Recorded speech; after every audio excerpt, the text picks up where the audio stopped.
Здравствуйте, это программа «Час пика». Сегодня у нас в гостях продюсер, сценарист и режиссер Сарик Андреасян. Здравствуйте, Сарик. Здравствуйте. Мы с вами до начала записи говорили о сериалах. Скажите, пожалуйста, кино умирает, сериалы теперь это новый жанр, который захватит весь мир? Я думаю, что сериалы уже захватили весь мир. Ну, если мы говорим о сериалах, которые делает HBO, непосредственно «Игры престолов», «Чернобыль» тот же. Ну и опять же, мы уже рассуждали на тему того, что когда у вас вы 8 лет показываете эту, ту или иную историю, то народ к вам проникается и сопереживает на более высоком уровне, чем когда вы смотрите кино. Потому что кино, страшно говорить такие вещи, но более скоропортящийся продукт сейчас. Потому что кино идет 2-3 недели в кинотеатрах, а потом остается в онлайн-кинотеатрах. А сериал вы можете смотреть, ждать сезоны, смотреть 8 лет. И, конечно же, просто посмотрите, что произошло с «Игрой престолов». Начиналось все там 8 лет назад, все артисты неизвестные. Сегодня, то есть у артистов просто практически культовый статус. То есть я мало себе представляю, что кино сегодня способно дать такой толчок, допустим, артисту и сделать его звездой. Можем ожидать сериал от вас? Пока нет. Это немножко и бизнес-история в том плане, что те бюджеты, которые выделяются на Западе, они просто не существуют во всем остальном мире. Я сейчас даже не говорю только про Россию. То есть серия «Игры престолов», как «Битва бастардов», да, где очень много, так скажем, фэнтези, это 25-30 миллионов долларов. А даже первые серии, когда они начали первый сезон, серия стоила 5 миллионов долларов. То есть в России, я не знаю, самый дорогой полнометражный фильм стоит, я думаю, максимум 10. Поэтому, я давно расслабился по этому поводу. Я понимаю, что тягаться, либо каким-то образом бросать вызов не стоит. То есть нужно делать, наверное, в каком-то своем ключе, свои истории и понимать структуру своего телевидения. Раз заговорили о деньгах, сколько стоил ваш первый фильм и сколько стоит последний? Первый мой фильм в 2008 году стоил 20 миллионов рублей. Тогда был курс другой, да, это, наверное, было 500-600 тысяч долларов. Последний мой фильм, который я снял, стоил 100 миллионов рублей. То есть... В 5 раз больше. Да, в 5 раз больше, но за 10 лет так поменялись цены, что по большому счету ты позволяешь себе тот же набор техники, то же количество съемочных дней. Парадокс, вроде бы как денег больше, но возможностей меньше даже в какой-то степени. Потому что 10 лет назад, 12, в России кино было таким раритетным продуктом, в том плане, что снимали мало. Не было возможности, не было денег. И, соответственно, очень многие люди и артисты делали какие-то громадные скидки, потому что это кино. Кино — это волшебство. А сегодня это уже, в стране снимается 200 фильмов в год, и, безусловно, все топовые артисты заняты, и большие профессионалы заняты. И это во многом теперь уже упирается в сумму. Ты должен предложить человеку не только деньги, но еще и качественную работу. Он должен гордиться тем, что он делает. И, соответственно, я снимал последний фильм, он называется «Родина». Это про эмигрантов, живущих в Америке, которые скучают по родине. То есть как раз-таки, я думаю, что это актуально. Наши соотечественники? Да, наши соотечественники, то есть там и еврейская история, и армянская, и русская. Это кино получилось, то есть я уже смотрел монтаж. Такое кино все с удовольствием хотят делать, потому что оно попадает в душу, артистам есть что играть, и мне есть что снимать, я сам иммигрант. Такое кино все любят.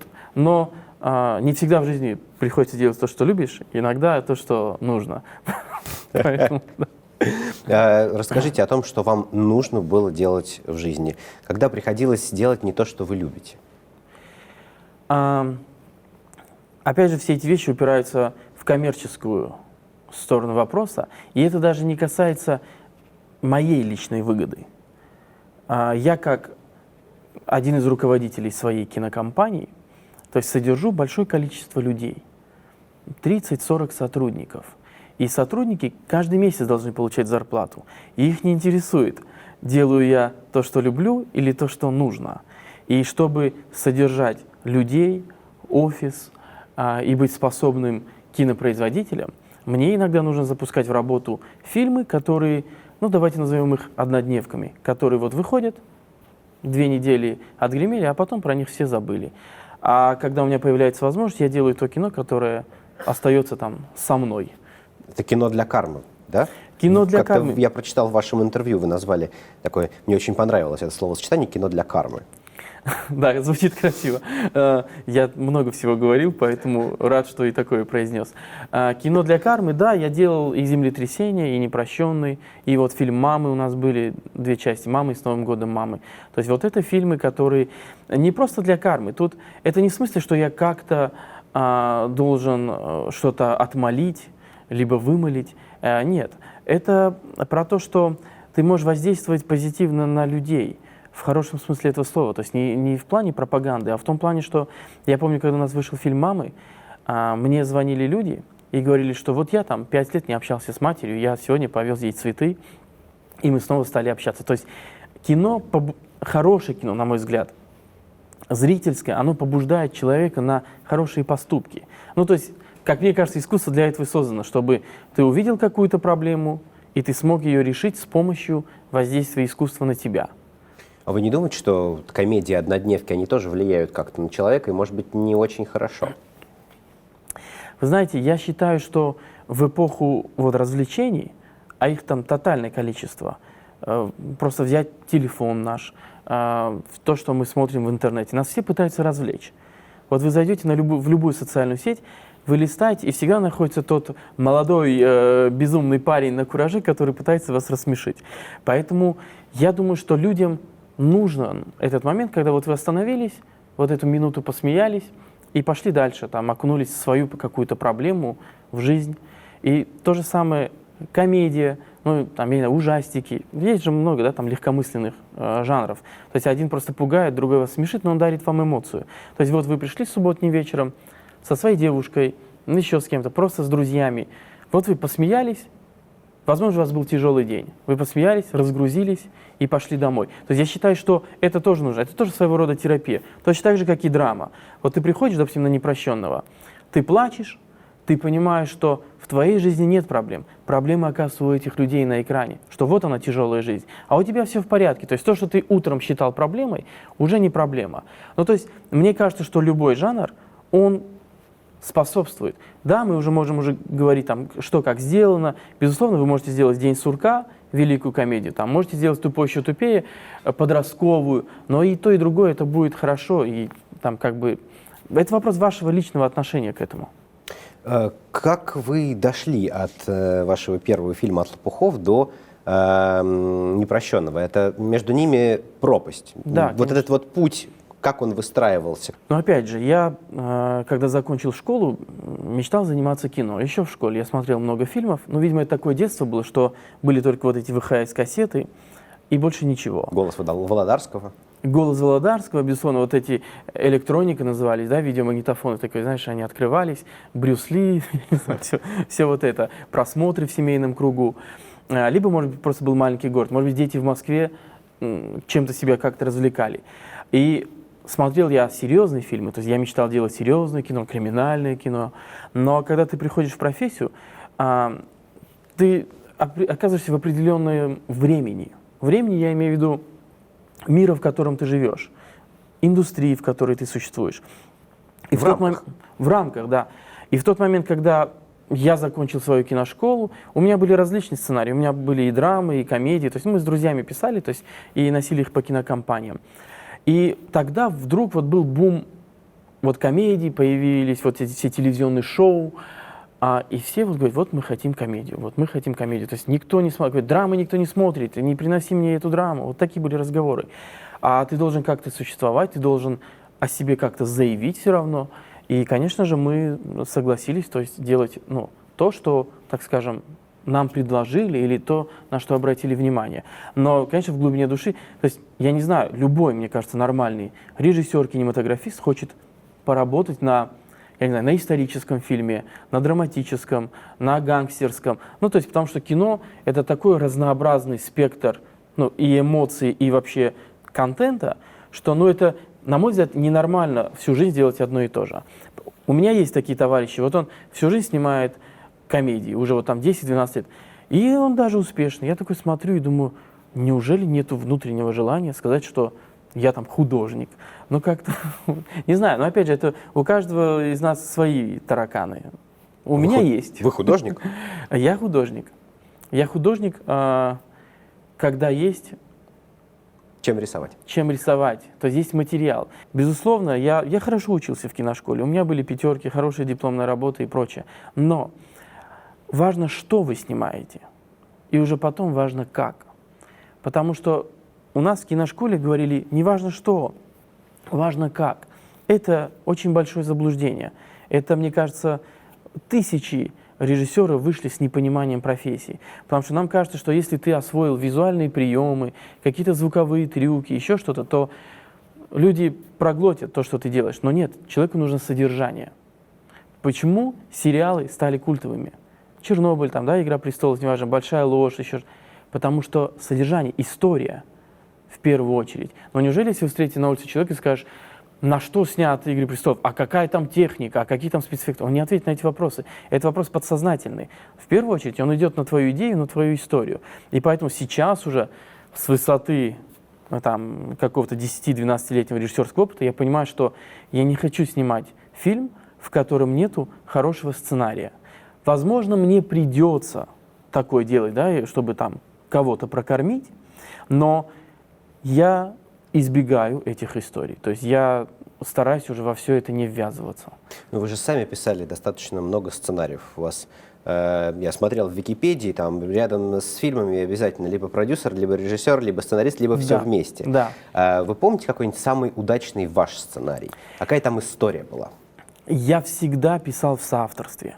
И в основном я писал комедии, потому что у меня был определенный опыт игры в КВН, и я понимаю, что такое шутка. Я понимаю, где нужно поставить паузу, каким образом она работает, чтобы люди в зале засмеялись. То есть из такого опыта. Поэтому я принимал участие именно вот больше в комедийных историях, чтобы усмешнить, скажем так. Да? То есть пытаться вытянуть из этих сценариев хотя бы юмор. Да? То есть когда ты понимаешь, что то есть история слабая, либо она вторичная, либо она клишированная, но ты хотя бы понимаешь, что зритель должен прийти и смеяться, чтобы выйти с ощущением, что это было смешно. Это очень важный нюанс. У меня есть теория, что если ты приходишь на ужастик, ты должен бояться. Если ты приходишь на комедию, ты должен смеяться. Остальные вещи, там, такие как драматургия, еще что-то, они могут быть более вторичными. Да, но в то же время, опять же, да, есть там и день сурка, когда ты меньше смеешься, но больше наслаждаешься там линией героя, переосознанием. То есть это просто разные подходы. То есть, казалось бы, один жанр, но внутри него вот столько сегментов. Поэтому, опять же, но и «Непрощенные», и «Землетрясение» — это же все изначально мои, скажем так, идеи. То есть их мне не приносили сценаристы готовыми. Это я нанимал сценаристов и рассказывал, какой я сценарий хочу. И те же «Мамы», то есть все эти новеллы, то есть мы сочиняли со сценаристами, то есть я с каждым сценаристом сочинял, потом мы это раздавали уже по режиссерам. Ну, то есть как шоураннер называется, да, эта профессия там на Западе. И большинство своих фильмов я скреативил сам. И стал уже отдавать людям, которые лучше сценаристы, чем я. Ну, то есть это есть такой принцип в бизнесе, что нужно нанять человека, который лучше тебя. Потому что я считаю, что очень большая ошибка, у нас очень любят люди нанимать людей, которые хуже них, и учить их жизни. Ну, показывать, что они главные. Вот видите, какой я умный, а вы вот пока учитесь. Я очень стараюсь находить людей, у которых я могу чему-то научиться. Ну, то есть сценаристы банально эрудированности, там, возрасту. Опять же, вот сценаристы непрощенного, вот они писатели в прошлом. Да? Просто потом, когда издательский бизнес умер, людям надо как-то жить, они стали сценаристами. Но то есть то, как эти люди пишут, и то, как они начитаны, я рядом не стою. И я это признаю, и поэтому передаю эту пальму первенства и говорю: ребята, напишите, пожалуйста, сценарий. Когда я снимал «Служебный роман», вот, ремейк, там Сергей Ливнев был моим продюсером, который был сценаристом фильма «Аса» Соловьевского. И, конечно же, это умные люди, я прислушивался, что-то запоминал, прислушивался к артистам, которые старше меня. Я и до сих пор, бывает, вот Юрия Стоянова я снимал в «Родине», сам недавно у него брал интервью, но мне просто кажется, что нужно открыть школу Юрия Стоянова, чтобы он преподавал актерское мастерство. То есть то, как он объясняет, и то, как он это раскладывает, я не видел такого в вузах. То есть никто... Ну, то есть я до сих пор вот слушаю и впитываю. То же самое и с Димой Нагиевым. То есть они все, ну, они это неосознанно, но вот что-то говорят, и ты как бы... Потому что все равно разница в возрасте и в жизненном опыте в 20-30 лет. Ну, это как бы путь. Я его еще не проделал, они проделали. Поэтому, но я и зрителям бы нашим всем посоветовал, особенно если нас смотрят молодые, уважать взрослых. Я думаю, что не зря в восточной культуре так принято уважение к взрослым, что даже если взрослый скажет глупость, ну, как бы лучше промолчать. А если он уже говорит какую-то мудрость, то это нужно принимать. Ну, а как же критика? Она разве не нужна? Критика нужна, конечно же. Смотря, опять же, какая. Она сейчас тоже стала настолько разносторонней, от комментариев в интернете до обзоров и до вот классической печатной. И я, честно, даже не понимаю, какая сейчас воздействует. Ну, то есть, какая критика сейчас номер один. Вы читаете о вас какие-то отзывы в интернете? Вы знаете, из-за того, что я сам социальный, ну, то есть я есть в социальных сетях, мне пишут в личку, и пишут очень много. То есть по вот непрощенному землетрясению, по мамам, я до сих пор получаю письма, практически каждый день. Спасибо, смотрели, там, ну, кто не увидел в кино, увидел потом. Очень много благодарностей. А критика, которая негативная, она существует вот где-то на YouTube-каналах, на каких-то профильных сайтах. Когда-то я ее читал, но в какой-то момент я понимаю, что критики одни и те же, и они пишут одно и то же. Ну, то есть... О вас одно и то же или да. о всех? Ну, я же о всех не читаю, но у меня есть ощущение, что это как немножко под копирку такая история. Понимаешь как? Это если ты стал уже злым критиком, ты не можешь в какой-то момент стать добрым критиком. Это мы все заложники каких-то образов, да? То есть вот у тебя сложился образ, я не знаю, что этот человек, я не знаю, высокомерный, харизматичный, еще что-то, ну, к примеру. И вроде как человек начинает соответствовать этому. Он вживает свою роль. И критик то же самое. То есть пойми такую вещь, что в тот момент, когда, допустим, какой-то критик, уважаемый, начнет меня хвалить, а до этого 10 лет ругал, его же поклонники скажут: ты, наверное, продался. И поэтому он гнет свою линию, и что бы ты ни делал, он пишет о тебе плохо. Но критиков много, и, поверь мне, не все пишут плохо. То есть есть и, опять же, если там смотрите по землетрясению, какое большое количество именно такой профессиональной критики хорошей. Поэтому я отношусь спокойно. Это вот еще никто не прожил жизнь, не совершив ошибки. И ошибка ли это? Кто ее интерпретирует? Понимаешь? Критика критикой, а бывают такие злые шутки. Вы не обижаетесь на Юрия Дудя за многочисленные комментарии в ваш адрес? Я именно по нему, я вообще не очень понимаю, откуда они взялись. И я, конечно же, не обижаюсь. Я понимаю, что это часть его работы, и я, наверное, где-то могу про него пошутить, не зная его. Давайте пошутим о нем. Надо что-то придумать, чтобы пошутить.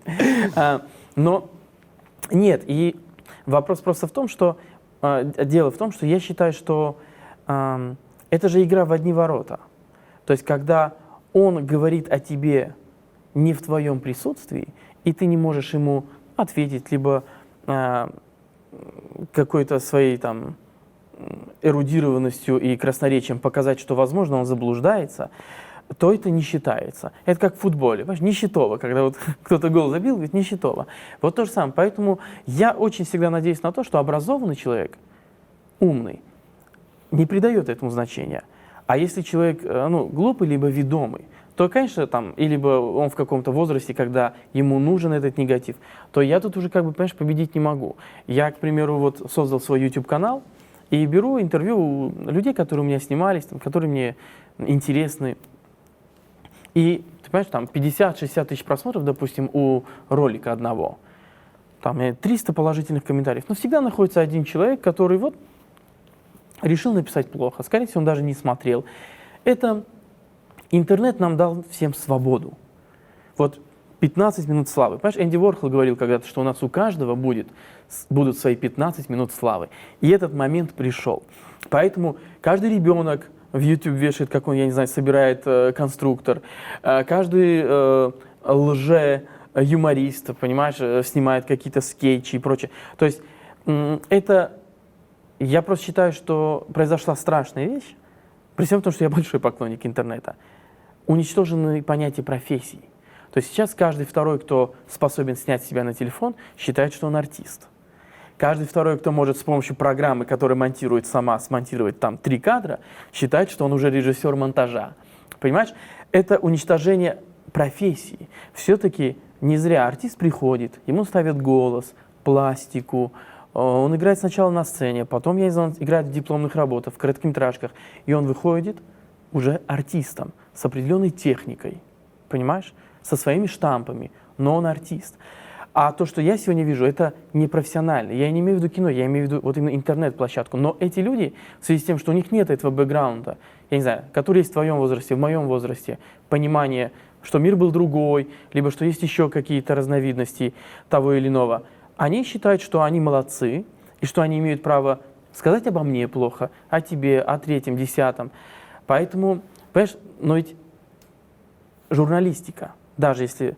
Я учился 1 год на журналистике. Я закончил школу, учился 1 год на журналистике, и потом уже поступил на режиссуру, потому что... Ну, короче, почему 1 год только? Потому что в моем городе, откуда я, это Кустанай, с севера Казахстана, там нету профессии режиссуры, то есть это маленький город. И там был журфак. И я как бы думал, что ну, это как-то приближено к искусству. Год, а потом, ну, как бы все равно мечты есть мечты, и там я уехал в Москву. Но вот касательно того же Дудя, ну, мы же с тобой не можем сравнить Познера и Дудя. То есть уровень образованности и журналистики у Познера, и а сколько у вас сантиметров, а сколько вы зарабатываете. Журналистика ли это, понимаешь? Эпатаж? Да. Молодец? Безусловно.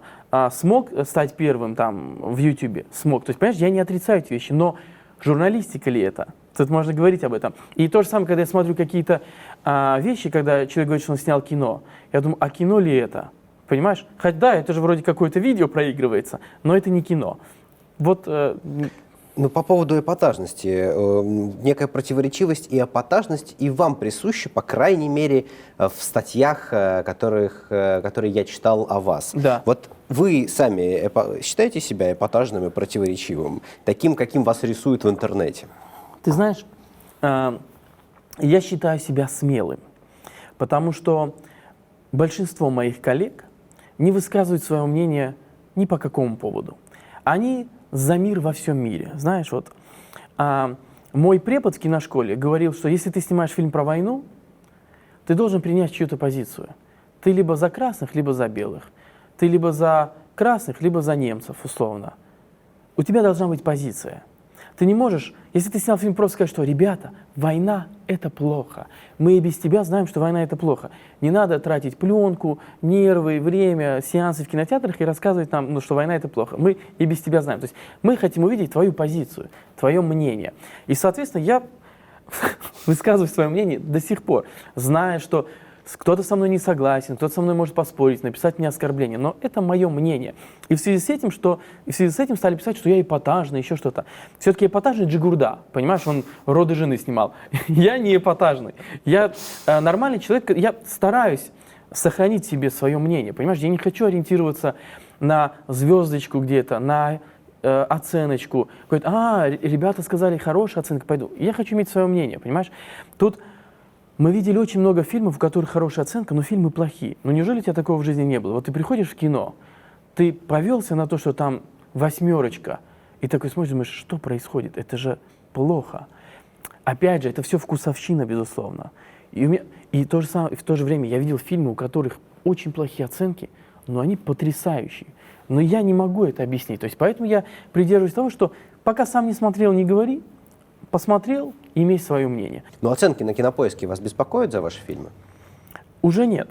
А раньше? Раньше беспокоили, потому что я очень часто люблю рассказывать эти истории, потому что вот ты снял комедию, ты приходишь в кинозал, и люди смеются. Вот сидит 100 человек, и они хохочут над каждой шуткой, которую ты спланировал. Понимаешь, ты знал, что здесь должно быть смешно, и это попало в них. И ты думаешь, вау, смеются, классно. Приходишь, открываешь Кинопоиск, трояк. Ты думаешь, так, они же смеялись. Что происходит? Потом ты вдруг понимаешь, что те, кто поставили тебе единички, не смотрели твоего фильма, не собираются его смотреть, просто они определенная секта людей, которые, в принципе, отрицают российскую комедию. Они не любят медийного артиста. Им не нравится, что Сарик высказывает свое мнение, еще что. И вот какое-то количество факторов – это не оценка кино, это оценка личности. То есть они не голосуют за фильм, они голосуют за личность. И точно так же, как люди давно не идут на фильм Тарантино, они идут на Тарантино. Я шел на его фильм, встретил знакомую девочку, и она мне говорит: мы на Тарантино, вы тоже на Тарантино? Она не сказала: мы идем на «Однажды в Голливуде». Понимаешь?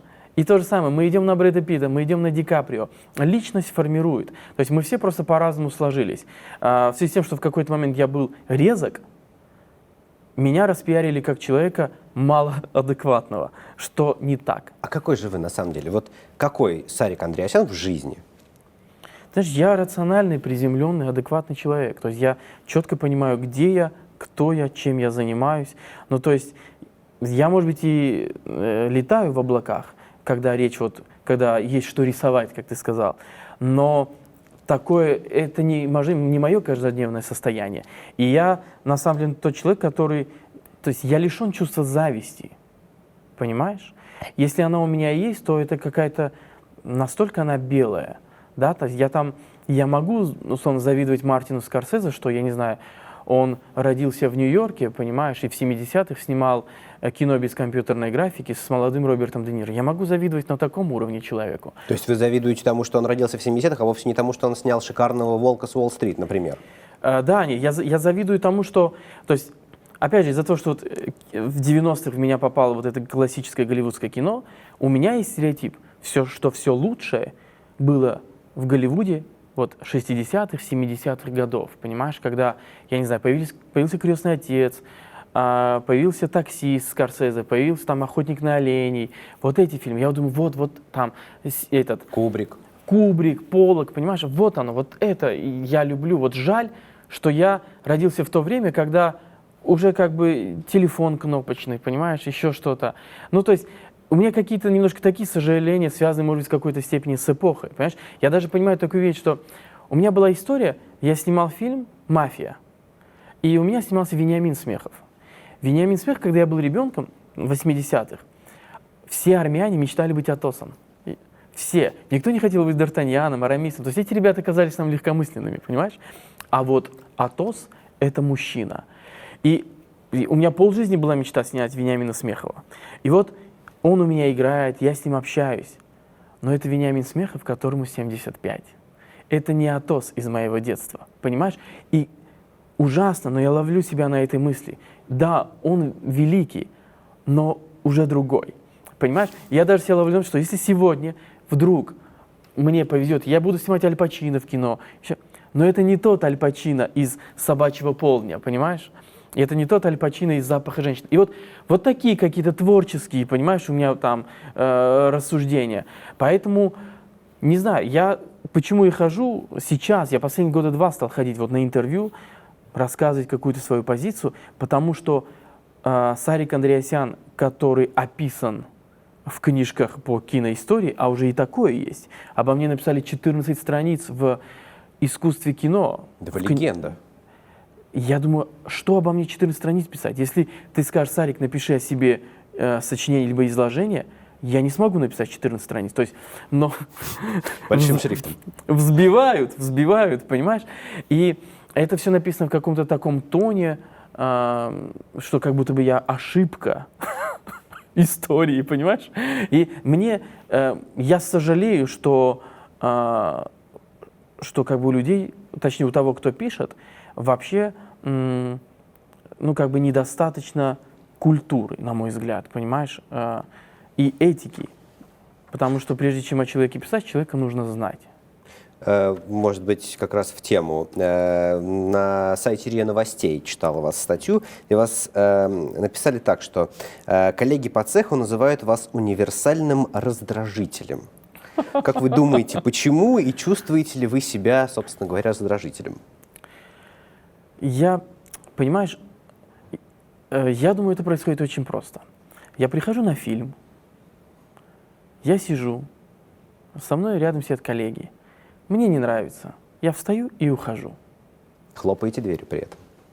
Я встаю и ухожу. То есть мне не стыдно уйти с фильма своего коллеги, если мне это не нравится. И, наверное, их как-то это обижает.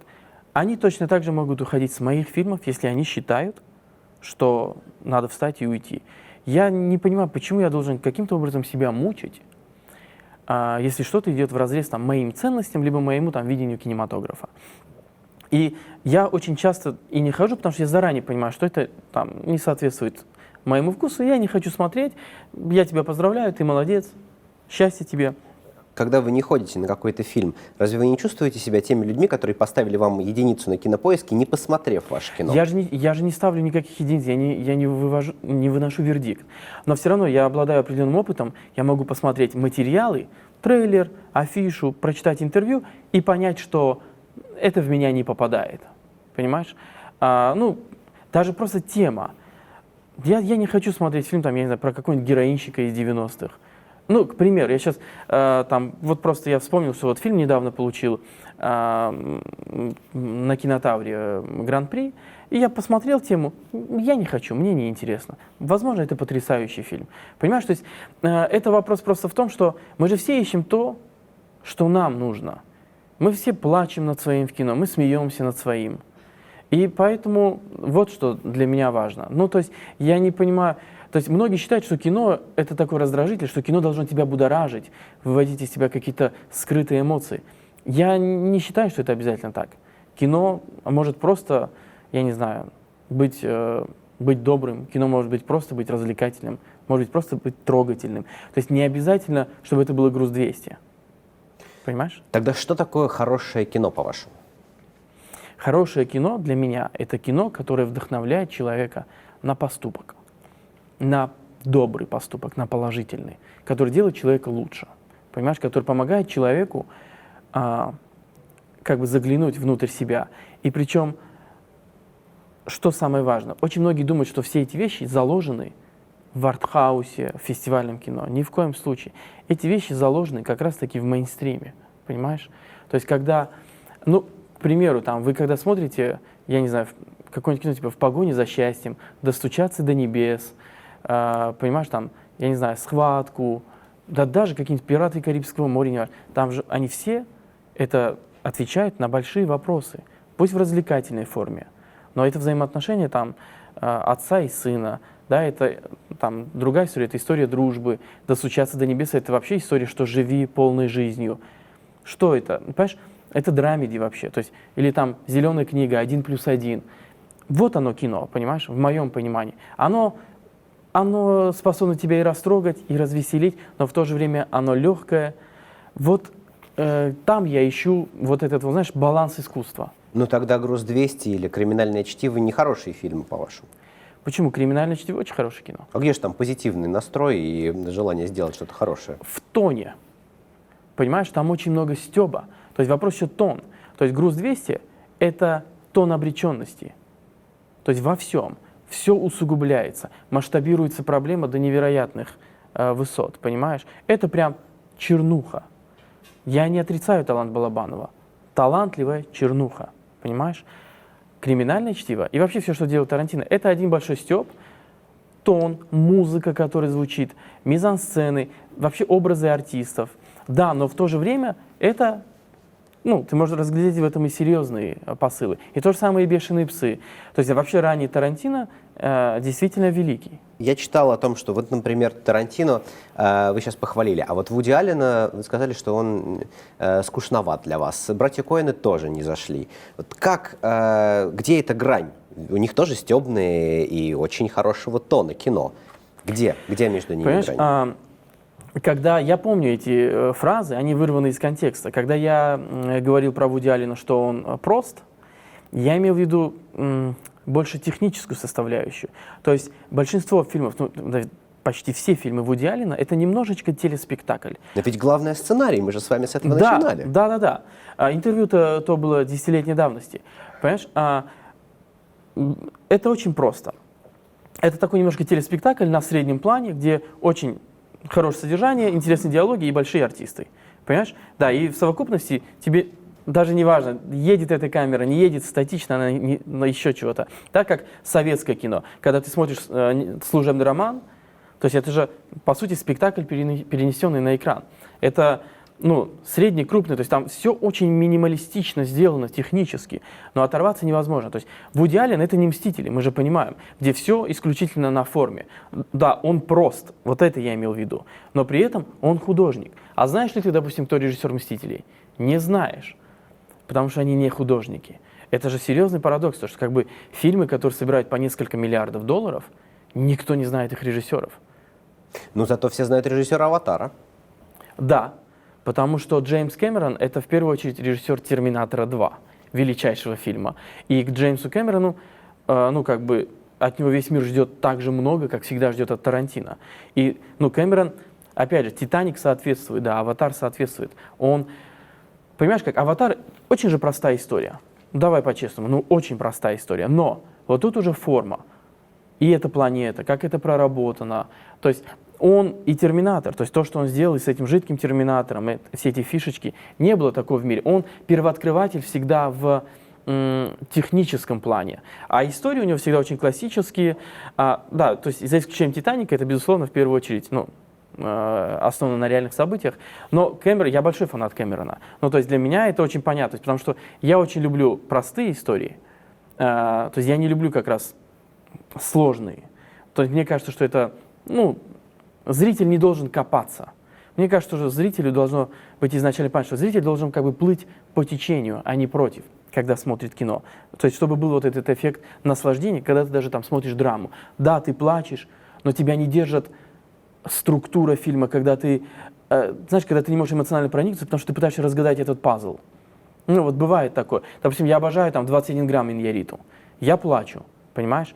Но в то же время я четко понимаю, что настолько сложный пазл, такая сложная структура, что зрителю в 16-17 лет рано, а хотелось бы, чтобы он понимал эти эмоции, эти чувства. Поэтому это, опять же, вопрос подхода. Понимаешь, я бы делал бы понятнее, чтобы попадать в большее количество зрителей. Вы делаете понятное кино, оно доступно всем? Я надеюсь, что да. То есть я всегда думаю о том, а что об этом подумает зритель. Даже когда я решаю какую-то сцену, когда мы с артистом разбираем, и мы говорим, о чем ты играешь? Вот что ты играешь? Что из твоей игры поймет зритель? То есть у меня есть такая теория, я ее... Олег Янковский когда-то сказал эту фразу Ермольнику, я ее подслушал у Ермольника, что играй что-то одно, потому что ты доносишь и своим фильмом, и своей актерской игрой, и там своей камерой, музыкой, ты доносишь какую-то определенную мысль в каждой сцене. То есть поэтому, когда мне говорят, как вы работаете с артистом, я говорю, самое важное, чтобы артист понимал, о чем сцена и что он играет. То есть я не подбегаю к нему и не говорю, подними бровь, я не знаю, потрогай в этот момент подбородок. То есть это не профессионально говорить такие вещи. Он, ну, это жизнь, это органика, то есть не нужно в такое вмешиваться. Нужно вмешиваться в понимание, что вы воспроизводите для зрителя. Но опять же, я всегда говорю, что это мой личный опыт и мое понимание. А ваши родные смотрят ваше кино? Знаешь, у меня так много родных, ты же понимаешь, что я армянин, и у меня тысячи родственников. Тот близкий круг родных, безусловно, смотрит. Но опять же, я понимаю, что вот мама с папой очень любят землетрясения, они любят непрощенного, мамы они обожают, папа еще мой любит ограбление по-американски. То есть потому что вот они взрослые, вот у них такой стереотип, что если ты говоришь серьезно, то ты серьезный человек. Понимаешь? А бывало, что они критиковали? Да, ну... Комедии какие-то критиковали, допустим, какие-то пошлые комедии. Моя мама говорила, что, ой, ну я не знаю, она уже взрослая женщина, я этого не понимаю. Ну, понимаешь, это все всегда очень, ну, как бы тонко, я их сын. Но опять же, это вопрос аудитории.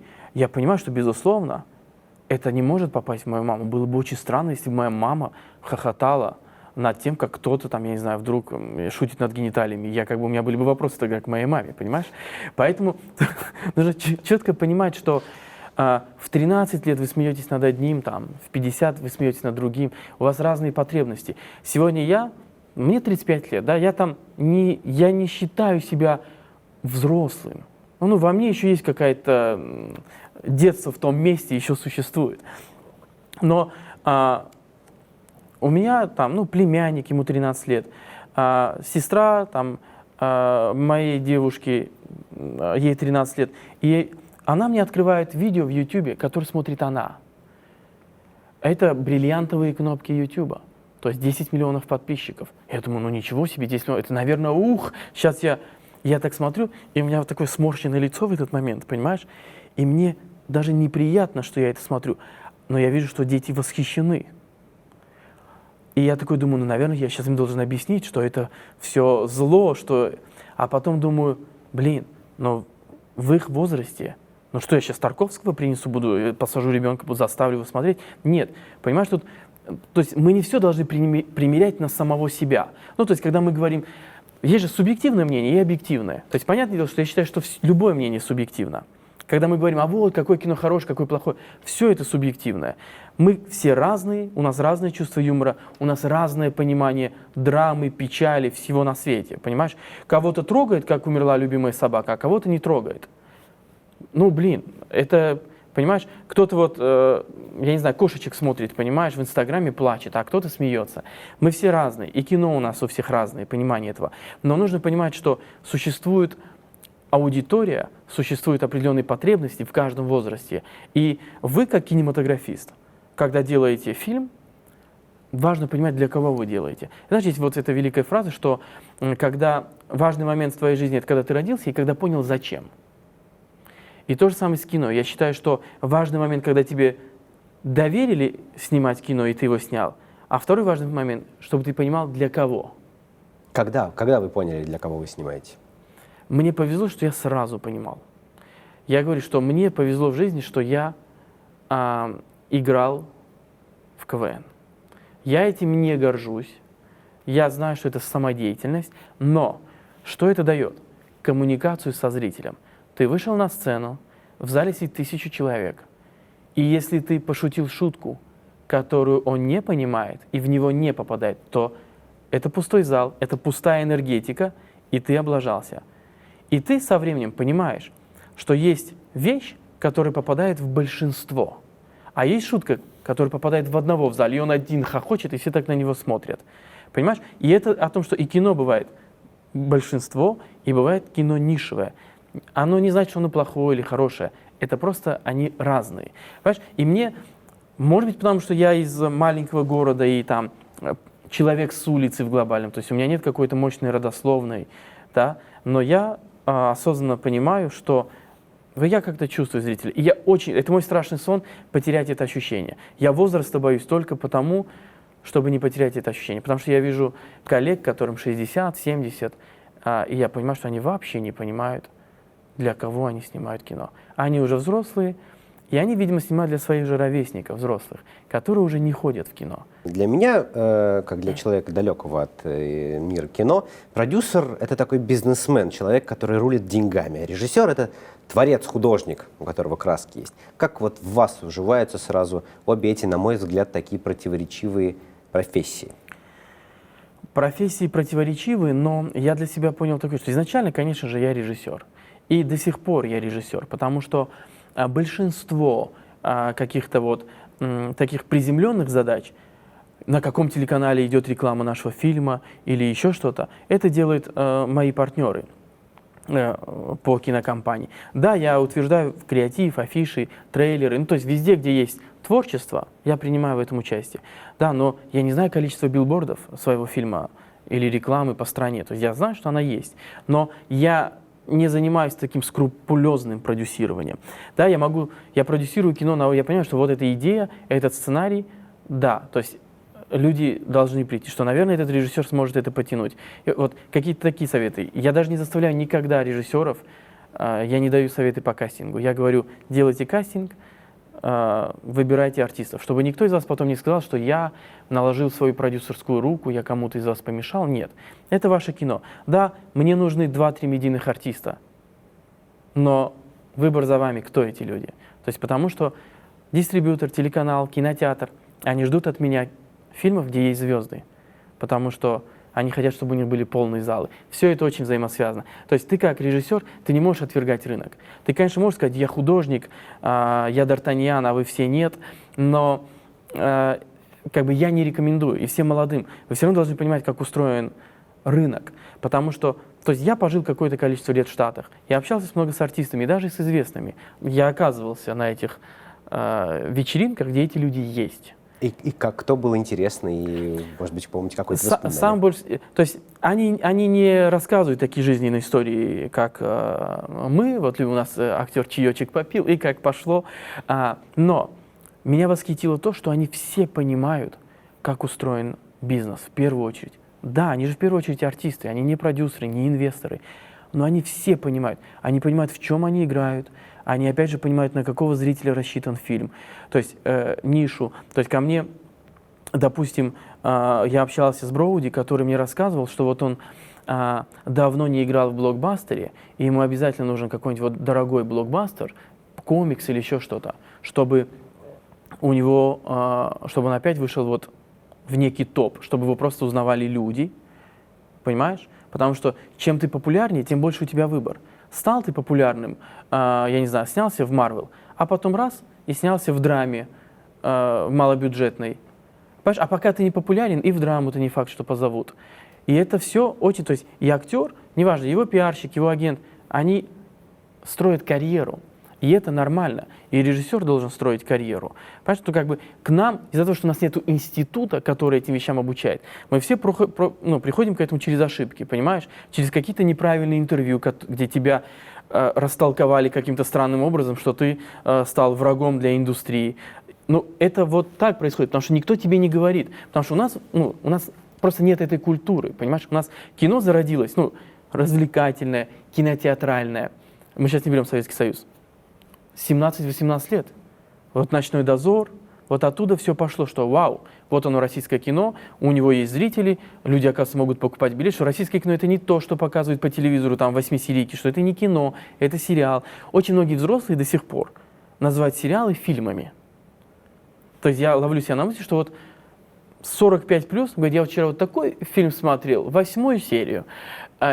Понимаешь, эти все вещи, нужно растолковывать. Мы сейчас говорили о зарубежной индустрии, а ваше кино показывают за рубежом, в Америке? Фильм «Мамы» у нас прокатывался в Нью-Йорке, в Лос-Анджелесе. «Землетрясение» мое, безусловно, прокатывалось везде, где есть армянская диаспора. Там, по-моему, во Франции было какое-то количество копий, в Париже, потому что 500 тысяч армян. В Лос-Анджелесе, непосредственно в Глендейле, 2-3 кинотеатра. Там месяца 3 были полные залы. Но, опять же, это там 100-150 человек в каждый день, да, там заполняется. Это не так, чтобы... Я не хочу никого обманывать, что у меня был какой-то прокат, я взорвал другие страны. Нет.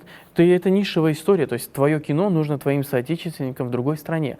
То есть единственное, что хорошо пошел на экспорт, давай назовем это таким рыночным словом, это фильм «Защитники», который вот он нас собрал в Китае около 5 миллионов, собрал в Латинской Америке 4 миллиона долларов, в Азии около 2-3. То есть мы были самым кассовым российским фильмом, по-моему, 2017 года, да, то есть за рубежом. Потому что я думаю, что это такой был интернациональный язык, без определенного ментального кода, то есть такой фан. Немножко даже трэш. Вау, медведь с пулеметом. То есть для человека в Мексике это просто какой-то фан. То есть какие-то безумные русские сделали кино. Дай-ка посмотрю. То есть я думаю, это опять же, да, вопрос, на каком поле ты хочешь играть. То есть я все равно хочу быть я хочу, чтобы меня понимали в своей стране. То есть я люблю свою страну, понимаешь? Мне очень многие говорят, вот, а почему ты не снимаешь вторую часть «Защитников»? Я говорю, ты пойми, что очень важно, чтобы тебя любила мама. Если тебя любят все вокруг, а мама не любит, это комплекс. То есть от того, что мой фильм полюбили в Мексике, в Китае, во Вьетнаме, в Индонезии, еще где-то, я не живу в том пространстве. Я не читаю комментарии на испанском языке. Я живу я в своей стране. И в моей стране мой фильм не полюбили. И поэтому я и не буду. То есть я думал, что люди поймут, что это такой вот немножко фан, что мы просто балуемся, и мы сделали такое вот кино, там за 2 копейки попытку какой-то супергероической истории. Но не поняли. Значит, я не виню зрителя, значит, я виноват. Я не доделал, не доработал. То есть я вообще считаю, что нельзя винить зрителя. В чем виноват зритель? В том, что он купил билет и ему не понравилось? Разве он в этом виноват? Понимаешь? Поэтому я думаю, что нужно этому учить. И продюсеров, и в киношколах, потому что я вижу постоянно страшные вещи, когда продюсер дает интервью и начинает рассказывать, что он недопонят, он-то гений, его режиссер гений, а вот зритель, не начитан, культурный уровень не тот. В смысле? А ты сделай то, что любит зритель, и вложи туда чуть-чуть культурного уровня, чтобы к твоему следующему фильму зритель был подготовленнее и лучше. Ну, то есть, но, понимаешь, не только кино воспитывает и телевидение, воспитывает очень много. Поэтому мы говорим о кино на самом деле воздействует в минимальной степени, потому что у фильмов намного меньше зрителей, чем у одной передачи «Дом-2». Заканчивая наше интервью, хочется спросить о планах на будущее. Какой культурный уровень вы будете вкладывать в ваши следующие, ближайшие проекты, которые сейчас уже запланированы? У меня выходит фильм «Робо». Это о взаимоотношениях, как робот стал другом мальчику. Это очень такое семейное кино, в хорошем смысле этого слова, то есть без какой-то там агрессии. То есть это прям даже такая семейная мелодрама о семейных ценностях. То есть робот в какой-то момент задается вопросом, что такое семейные ценности, и пытается найти на это ответ. И благодаря тому, что он ищет этот ответ, он сплотил семью этого мальчика, где мама и папа очень много работали, не уделяли ребенку время. То есть это такая классическая история. Да? То есть я рассчитываю на то, что туда придут люди моего возраста, у которых там есть 7-8-летние дети, и для них это будет важная история. Делаю фильм «Родина» про эмигрантов. Это история про то, что куда бы ты ни уехал, Родина всегда с тобой. Что Родина, она там, я не знаю, в колыбельной, которую пела тебе бабушка, что это, я не знаю, в борще, который готовила тебе мама, что Родина это не... Я не делаю агитку какую-то, я делаю историю про то, что нас формирует то общество, в котором мы родились и выросли. И нам не нужно этого стесняться. Это же личная история во многом. Да, это может быть нашей индивидуальностью. То есть и Родина про это. Да, про любовь, про тоску. Я просто для себя обнаружил, я смотрел выступление одного западного психолога, который сказал, что слово «тоска» есть только в русском языке. Оказывается, ни в одном языке мира нету слова «тоска». Грусть, печаль, понимаешь, там, я не знаю, страдание, очень много слов. Тоски нету, есть только в русском языке. То есть тоска по родине, по каким-то таким сентиментам, это русское слово. И я немножко об этом снимаю кино. И очень мечтаю экранизировать библейского Самсона. История про единого Бога, история про человека, которому Бог дал силу, чтобы он творил добро, и что он немножко неправильно это понял, а потом покаялся. То есть мне очень интересна эта история. Хотелось бы на таком очень серьезном тоне сделать, но слишком много денег надо. Я уже несколько лет бегаю с этим фильмом, и никто мне не подает руку. Ну, будем надеяться, что Бог подаст Дай Бог, да. на такой проект. Спасибо большое. В гостях у программы «Час пик» был Сарик Андреасян, режиссер, сценарист и продюсер. Спасибо большое.